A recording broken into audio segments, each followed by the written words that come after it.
So we start with the overall FMCG scenario, Raj. How would you describe the current FMCG scenario in the country, and what are the key trends that are shaping up? Thank you first and foremost again to have me here, and it's always a pleasure to be with the fellow businessmen and entrepreneurs here. So I come here to learn as well, not to give gyan here, so and learn there myself, because a lot of things that we're using here in the retail forum we were just sharing is something that we need to take back in FMCG, and I've done both retail and FMCG as well. I think the FMCG industry has had a remarkable growth over the years and seen a huge transformation. Both in terms of from a growth perspective, if you look at it, the growth CAGR has been upward of double-digit teens, and it's expected to be $220 billion in terms of the business as well in FMCG. And the depth of it is that we have over a million, 10 million outlets. At Britannia, for example, we reached out to almost 7 million outlets ourselves there. The few trends that we see across, which is now very evident, and this is something that I want to share in terms of insights, is that the rural and urban, there have always been a big divide where urban used to lead, but over the last couple of quarters now we are seeing almost rural coming back, and we are seeing the rural and urban growth almost becoming equal in terms of growth as well. So that's a good trend that's happening. In that, if you see, there's north and west as regions. If you know, as business and marketers, you have to think about which are the regions which are contributing most. It's north and west as per Nielsen and IQ, and south has always been a very strong region for any launches per se. So that's the second, I would say, from a region perspective. Third is this entire digitalization, and I was hearing the word here is absolutely FMCG business is not untouched by that.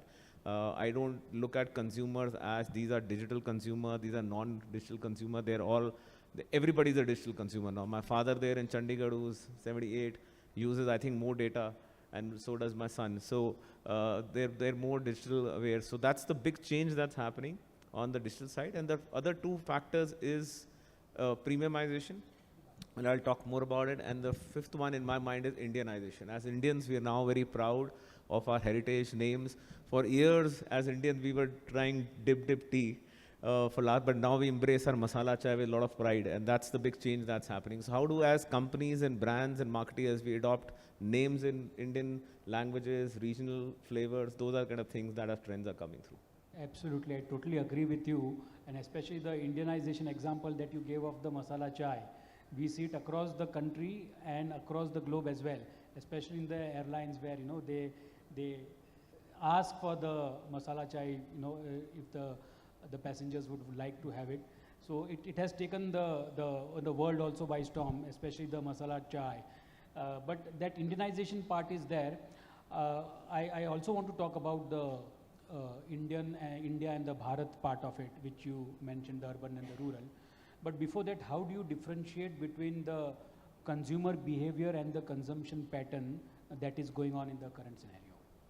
No, for sure. I mean, the heart of Indian economy beats not only in the cities but also in all the heartlands which is there. And you know, very interesting perspective. I know I differ from a lot of my own marketer team, my CMO as well. My sense is the consumer of rural and urban is no different. They both aspire to have something better for themselves in life. So sometimes companies go with, I need to create a product for the rural. It is how you reach that rural is a difficult one, and therefore you think about getting smaller size, those are sizes. But the consumer is the same. He or she aspires to have a better life and a better product there. Two trends though there very clearly are. In rural, for example, they look for value for sure, reliability, and how are you socially or, as you say, culturally kind of, you know, integrated with them. That's very important. The urban consumer on the other side is looking for convenience, is looking for innovation, and now I was hearing ultra personalization, if that's one. But those are ways of how you want to do, but the consumer aspirations remain the same. I'll give you a very interesting example from a Britannia perspective. We have a cult biscuit in South which is called Milk Bikkies. Have you heard of that? We have almost a 90% kind of a share there. But when we look at from our perspective, you know, how do you look at it for rural? So we had a very interesting campaign wherein we went back to the earlier names that household names. जो घर के नाम होते हैं ना हमारे जिससे बुलाया जाता है, which is there. So we found out what were the names there in 80s and 90s, and we launched the Milk Bikis Classic, and we replaced our brand name with those names. I was just going through. I don't know Tamil, but my CMO team and the team marketing team shared with me what kind of a brand. So there's names were. So the brand name was replaced by the names, which you will call household names. There's Narada, which was like Narad Modi. There's a name called Payam, which means a backbencher there, or Peter. So people went in and embraced that. But the same Milk Bikis, when we kind of promote in an urban, we used R. Ashwin and the family of showing modern parenting, wherein the father now takes the lead. It's not the role only of the mother to take care of kid. The biscuit's the same. It's just reaching out to different ways to the consumers of rural and urban. How did you target, or how did you went on, targeting the consumers, whether they were urban or rural? And also, how different was the strategy that you had employed, in targeting the rural consumer? So, see, I think our broad strategy, as I say, for consumers remains the same. For example, Good Day, our flagship brand, which is more than 4,500 crores, just Good Day itself, is all about having those small joys in a day. We are all having those small moments of joy. So when we have the same campaign, either it's for the rural, but it's just that when you go and target for rural, you'll have the small bites. You'll use AI these days to have a regional language. You'll have a regional connect there in terms of very local personalization to that effect. But the broad idea remains the same in terms of themes. As I said, it's the ways how you reach the consumer in terms of retail can be different. But the communication mostly is then personalized to that region, whoever, what do you know. Also, very interestingly, we're seeing the food habits across India are also now cross-pollinations happening. If you are in Bangalore today, you can get Raj Kochodi from Rajasthan to, and the biggest pethas, everything is all available everywhere. So one of the examples is we've launched a biscuit called Golmaal in 50/50, which is a regional East, this Kala Ajwain hota hai. Yes. That kind of flavor, we picked that up. But you will not believe it, it's picked up, the taste is absolutely universal. It's doing so well all across. So sometimes we think it's there only meant for this region, this place. And then you have a lookalike of those kind of markets across. And the same biscuit is doing really well in MP, is doing well in Rajasthan, is doing in UP, all across as well. So you pick up a region, go deep, and then you start going ahead there. That's the kind of approach at least we do in terms of our approach in Britannia. So just to add on to that, as a strategy, since you mentioned these 3-4 regions, the next step would be to ensure that you put more weight in expanding the markets apart from these 3-4 regions for this kind of a product innovation? Of course, that's the way you do that. Or you just wait, or maybe you capitalize on those markets only. No, it's neither. It's an and, not an or. So but the strategy or the approach is, first, of course, you go deep where you are, and otherwise it's always easier for sales team and marketing team will go and open more markets and keep expanding. But if the same store growth in our term, if it's not happening, in retail term, if it's not happening, then you're not really making the difference. But you can have different packs. For example, the family packs that work in East and Northeast especially, or for Mari, our biggest biscuits that sells there. And I didn't realize till I went that people actually use Mari biscuit, mix it in water, and actually drink it in Northeast. Almost like for them, energy with mothers give to their kids. Now that insight I would not have. And we've launched an arrowroot Mari there for that region. Now that works best in Northeast, that area. Some of them is only specific to that. But then Mari across India is very well consumed. So you go to one region, at times some products are there for that region only, which are there. And then if it finds its legs in other places, you keep piloting. And now these days you have e-com and e-commerce and modern trade where you can actually go and check what consumer responses are in a shorter way. Now let's come to the other part of the digital. And what role do you foresee technology playing in, digital transformation of the company that you are heading? So digital, I think the entire consumer world is now really changed, and all of us, I think enough and more speakers before me would have talked about it. Earlier days, when we had our marketing lessons, Peter Drucker had those 4 Ps. Now the 4 Ps are actually compared on the 5th P, which is the platform. now. So that big change, of course, has come in. That's there, and we're obviously cognizant of that. We at Britannia itself, I lead the digital council. In fact, which we formed, wherein we have not only an internal team which is there, we also invite people from everybody in the industry. So we have people from Google, SAP, Infosys, KPMG, all of those guys come and just speak to us, just talk to us once a month. It's about also opening our mind. First, how do you embrace that? But let me give you a few examples of how we embracing technology in our business. For that. We've just had, interestingly, NutriChoice diabetic biscuit on World Diabetics Day. We came up with a press ad wherein you had a QR code, and if you scan the QR code, it had a hyper personalized, will take you to a chatbot where you were talking to Rayan Fernando, who's one of the best dietitians. And therein there would be a specialized for you kind of a health program. Not only that, the AI would actually, he would speak to you saying, Dr. Hitesh, this is the plan, and it will actually follow up with you in a week's time as well. So that's one example of working on how you used technology and AI in terms of ensuring that, a legacy company like us can also be seen like an old company, that we are not doing enough. I always say that Britannia is not a 100 years old company, we're a 100 years young company, because we are also reinventing ourselves with time. But that's one example of there. But then there's other one, which is the very latest one, which is we've sponsored the Hungry for Gold campaign for all the Olympics, 6 people there, wherein you can scan the pack and you could play the augmented games and have chances to win to go to Paris as well. So that's integrating on our pack. We sell around 20 billion packs an annum, which is almost for every Indian, every month, there's a Britannia pack, whether it's a biscuit, rusk, cake, bread, across those kind of things. So for your own packs now become your marketing by just doing a QR code and scanning and using that. The other one, interesting one, is we have a Marigold startup contest for women entrepreneurs. And we've just opened a Her store, which is like a marketplace for entrepreneur women to come in, and they can directly interact with the consumers themselves as well. And in this one, this is the 5th year of the Marigold startup contest. It's like the Shark Tank, right? But before Shark Tank, Britannia has this contest where we give them 10 lakh rupees. It'll be very interesting when you were talking consumer and this. 60% of the entries that we got were not from urban. And they are all where women have started their own business. There are 33 of them which are still continuing. We give 10 entrepreneurs every year, and 33 of the business are still continuing and doing well. So it's a mix of how you use a program which is there, but now we've got a Her store as well, which is digital.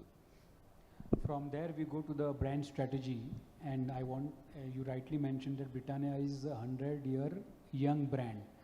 How has the, core brand strategy evolved over the years, Rajneet, if you can throw some light there? I think the heart of any brand, and for us especially, it's the trust which is there. We are one of the most trusted brands in the consumer space, and therefore the trust, in my mind, has to be earned every day. It's a lot of hard work. It's painstaking. It might sound, but when you run 90 odd plants across the country, and we reach out to 7 million outlets.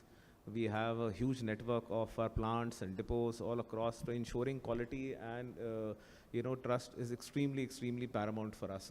So that's the heart of it.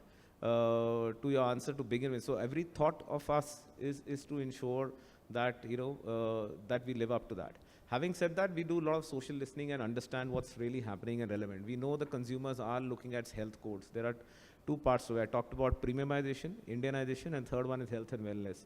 And therefore, 50% of our product portfolio has essential micronutrients there. We are already a plastic neutral organization. The last 2 years already there, so we collect as much of plastic which is there. Consumers are looking at even the packaging, which is renewable. How are the products having a environmental impact? So we are conscious in terms of what kind of work that we need to do in that area as well, on renewable energy as well. So while there is brand and marketing part of it, on the product side as well, there's a lot of work that goes behind doing that. But and you keep evolving. As I said, Good Day, as a legacy and a heritage company, you can always be seen, okay, it's a fuddy-duddy, they're not going to change. But Good Day campaign, for example, latest one, is all digital. And you can now interact with, on the NutriChoice one, you can interact with Ranveer Singh. So you're adopting all kind of digital things also, while the heart of it is going to be quality and trust, as always, in a brand side. from brand, let's come to the CSR. And you have been doing a lot of CSR activities. What kind of impact it is creating in the communities, Rajneet? Okay, we don't talk much about it, but I take a lot of pride in the work. We have a Britannia Nutrition Foundation. One of the biggest things in India is malnutrition. Which is age group of 0 to 5 in our, mostly in rural areas.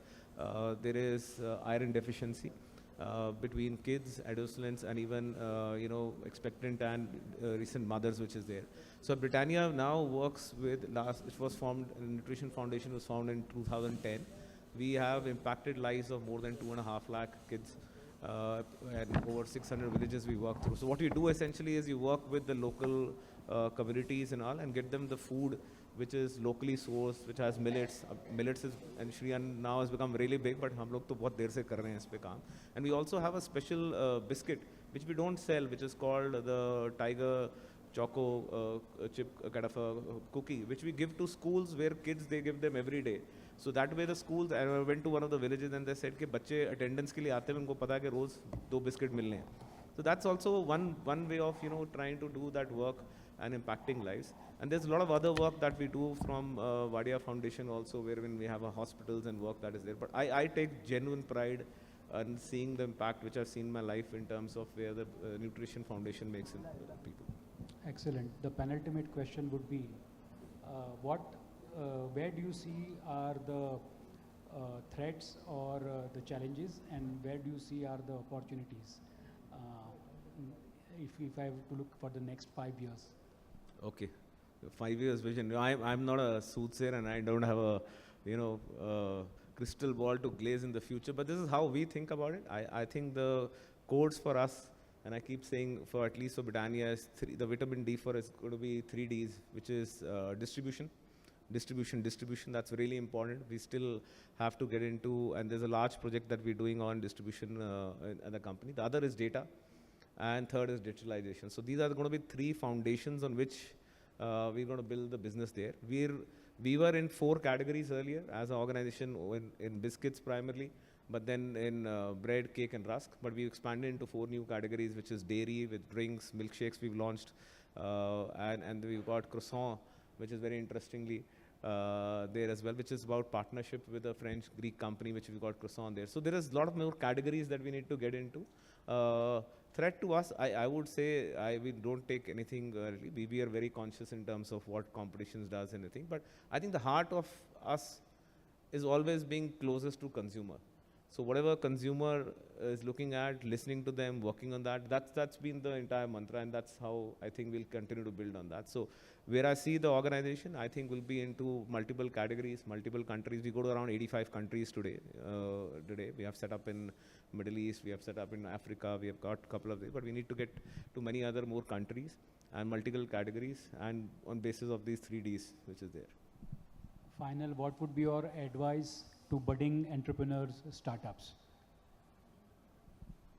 I know I'm not here to give advice, which is there. I am actually genuinely a fan of how India's and this entrepreneur wave is that's happening. Actually, I'm here to really welcome you and really thank you for the entire drive that you guys are doing. One thing which has worked for me for many years is a line that I had read when I was preparing for my MBA those days, which meant attitude determines altitude.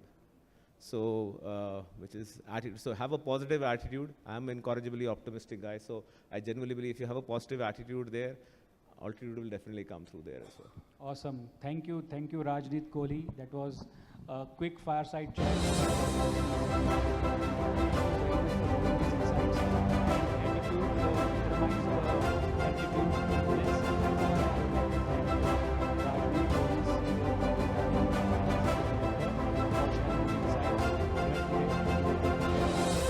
Thank you so much. Thank you for having me. Pleasure.